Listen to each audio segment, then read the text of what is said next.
Bem-vindos, pessoal, ao curso de Bolsa de Valores, Forex e Mini Índice gratuito. São análises de longo e médio prazo e estratégias de day trade, swing trade e position trading que você aprende gratuitamente nesse curso diário para Bolsa de Valores com ações, Forex e Mini Índice no mercado futuro. Nosso website www.traderprofissional.com.br. Nossa homepage tem esse banner aqui, pessoal, principal, tá? Que é o curso de teste gratuito. Então, nesse banner você clica aqui e você se cadastra, porque toda vez que sair um vídeo novo, quase todos os dias de segunda a sexta tem, você ficará atualizado com vídeos de primeira qualidade. Meu nome é Leandro Santos, sou diretor do Instituto Trader Profissional. Sou trader profissional, administro capital para terceiros também. Sou programador, desenvolvedor. Quem desenvolveu o site e o sistema e o software Speed Risk Manager foi eu mesmo. E também entendo muito sobre programação neurolinguística. Se quiser saber mais sobre mim, você clica aqui em Quem Somos Nós e leia o conteúdo institucional. Bom, pessoal, agora é 16 horas da tarde, 19 minutos. Dia 13 de outubro. Hoje é feriado aqui na Argentina, mas o mercado Forex continua funcionando. A Bovespa funciona normal e eu estou trabalhando normalmente. Aqui foi indicada essa operação no dólar australiano, franco suíço, esta paridade. Foi indicada uma operação hoje de manhã, certo? Por nossa assessoria operacional. E eu vou estar explicando, fazendo uma análise, e você pode estar aprendendo com essa análise profissional da nossa metodologia. Bom, em primeiro lugar, a gente tem que determinar a tendência do mercado antes de entrar no mercado. Preço abaixo da Price Trend Line, que é essa linha azul, tendência de baixa. Preço tende a fazer grandes movimentos de queda. Quando se encontra acima, tende a fazer grandes movimentos altistas. E aconteceu bem antes uma tendência de baixa quando se encontrava abaixo da Price Trend Line, e atualmente se encontra abaixo novamente da Price Trend Line e tem o seguinte padrão aqui. A gente tem o seguinte padrão aqui. Temos aqui um padrão de candlestick que é um doji, certo? Só que esse doji ele também aparece adjunto desse Marubozu. Quando isso acontece, isso forma um arame de topo. E também a gente tem aqui na realidade, isso aqui não é bem um doji, porque o corpo do candle está pequeno. Então lembra a psicologia do doji, mas na realidade é um spinning top que também não tem o mesmo padrão do spinning top. Mas esse candle lembra tanto a psicologia do spinning top como a psicologia do doji. Então o que nós temos aqui claramente é um padrão de candle que tem uma psicologia de indefinição de movimento do mercado. Se nós temos uma resistência e existe uma indefinição de movimento do mercado, obviamente existe a probabilidade alta do mercado cair, visto que é um ponto de resistência, tá? E é exatamente na média móvel vermelha, que é a média móvel exponencial 21, que eu utilizo na minha metodologia também. Se romper a mínima, a gente entra na operação. Então a gente tem essa condição para o dólar australiano contra o franco suíço e foi indicada essa operação por nossa assessoria. E tem também a harmonia do movimento do mercado por trás de outros gráficos. O gráfico diário, a gente tem claramente o mercado caindo também. Fez um movimento de correção ao mesmo tempo. É um mercado que está indicando claramente rompimento desse fundo, onde existe a probabilidade de continuação do movimento do mercado para baixo. Como 4 horas também está indicando por esse padrão de candle que tem chance de vir testar esse fundo, pode formar uma tendência de baixa. Então nós temos a harmonia de direção e força do gráfico superior com o gráfico atual. Agora uma dúvida lembrando que esse aqui é o gráfico de 4 horas para esta paridade que foi iniciada a operação. Eu não fiz porque não é uma paridade que eu opero outras paridades, eu opero essas 5 paridades primeiras aqui, que é a libra britânica, dólar, dólar australiano, dólar americano, dólar canadense, euro dólar, que eu voltei a operar recentemente, que inclusive tem até uma operação aqui em aberto, que essa operação eu realmente fiz.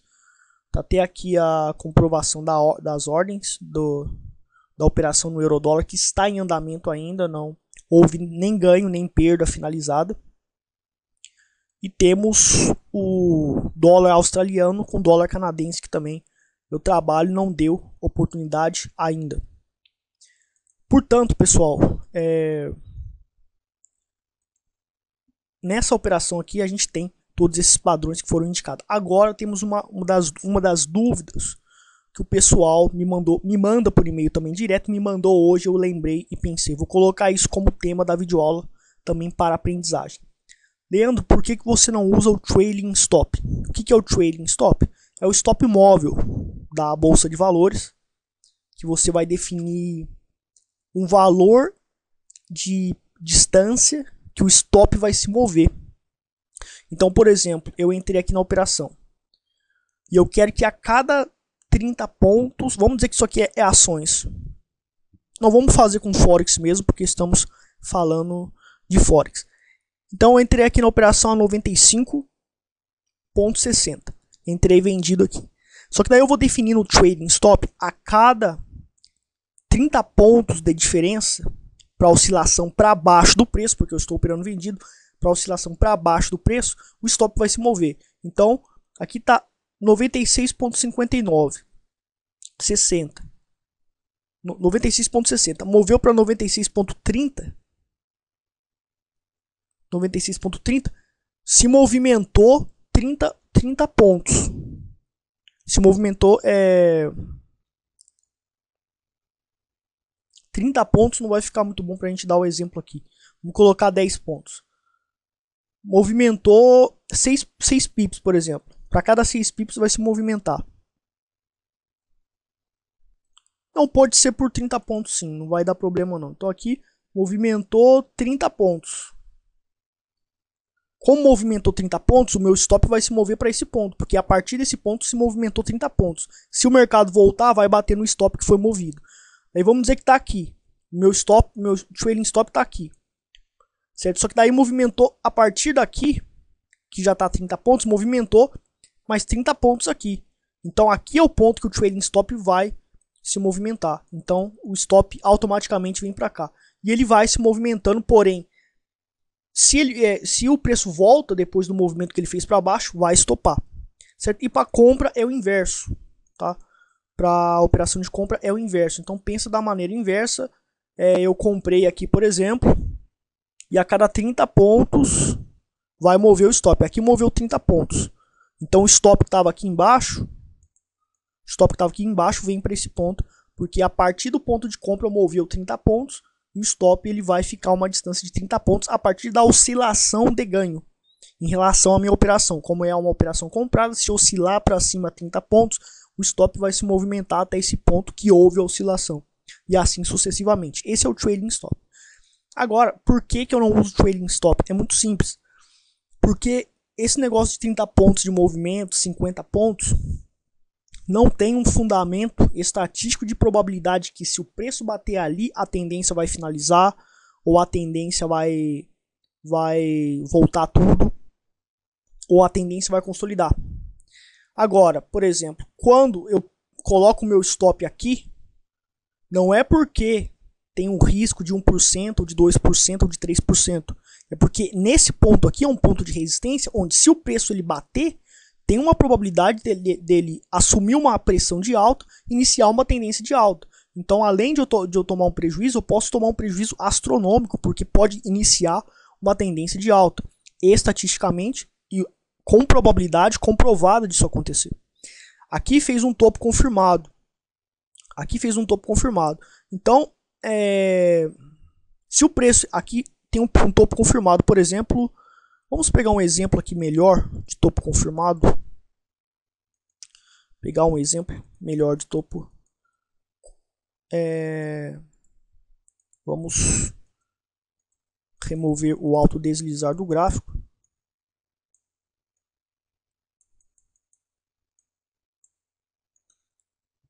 Aqui, por exemplo, se o preço ele bate nesse ponto, eu iniciei a operação aqui, certo?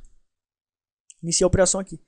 Se o preço ele bate nesse fundo, que é um suporte, pela minha metodologia, é um suporte onde, se o preço ele simplesmente romper esse fundo, tem chance dele reverter a tendência, tem chance dele corrigir todo o movimento de queda, então é melhor eu sair aqui e começar de novo quando der outra oportunidade.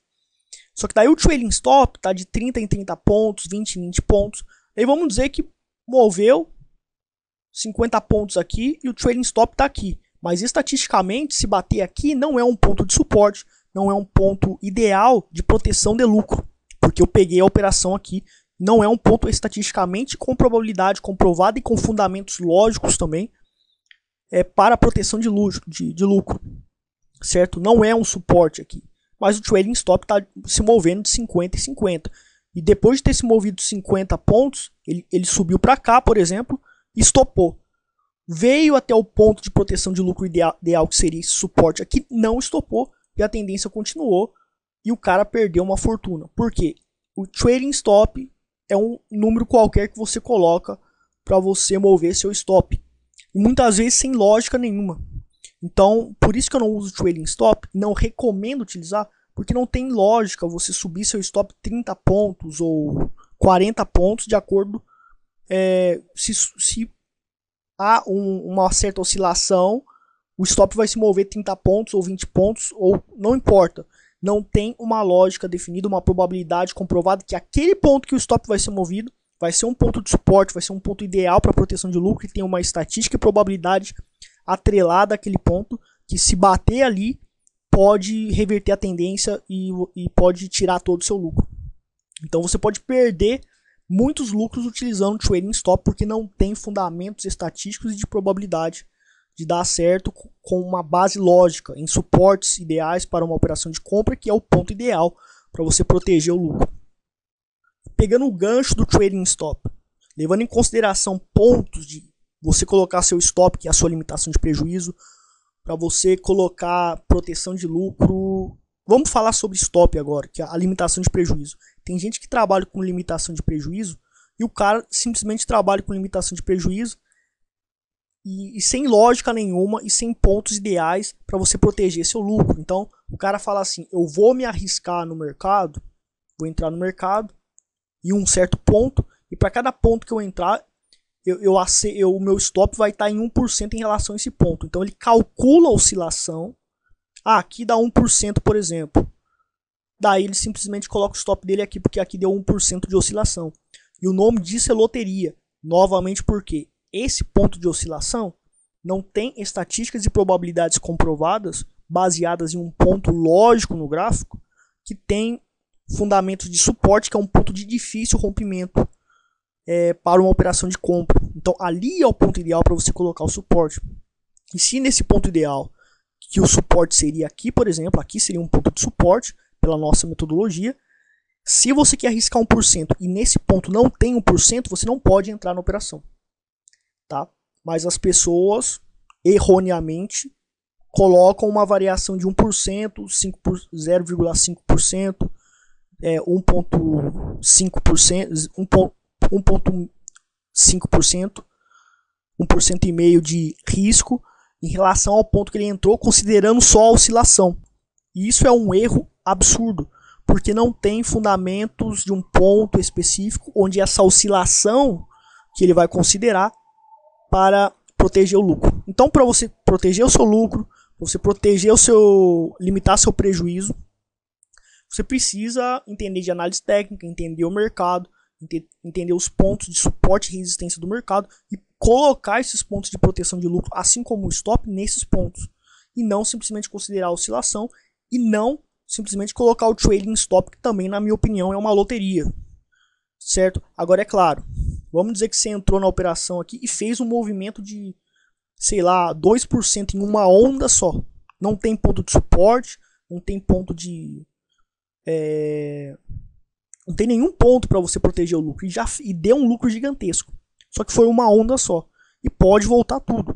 Daí você sobe o seu stop aleatoriamente para zerar o lucro, para conseguir, para zerar o prejuízo, claro, e para zerar o seu risco e também para conseguir um lucrinho pequeno durante essa onda. Você procura um padrão de candlestick específico, olha no gráfico inferior e vê um ponto de suporte ali, se você está operando comprado, para você proteger o lucro nessa onda gigantesca, porque deu 2% em uma onda só, por exemplo. Isso acontece às vezes. Daí você é bom você utilizar algum tipo de proteção de lucro um pouco aleatória, que vai fugir um pouco da lógica, porque faz sentido, porque o mercado fez um movimento irracional gigantesco. Então, nesse caso, é válido. Bom, espero que essa dúvida sobre trading stop tenha sido bem clara para você. Espero que tenha ajudado. Você pode compartilhar o vídeo com seus amigos e também, se você gostou do vídeo, te ajudou, você pode dar um joinha para ajudar o canal a crescer. Muito obrigado, até mais.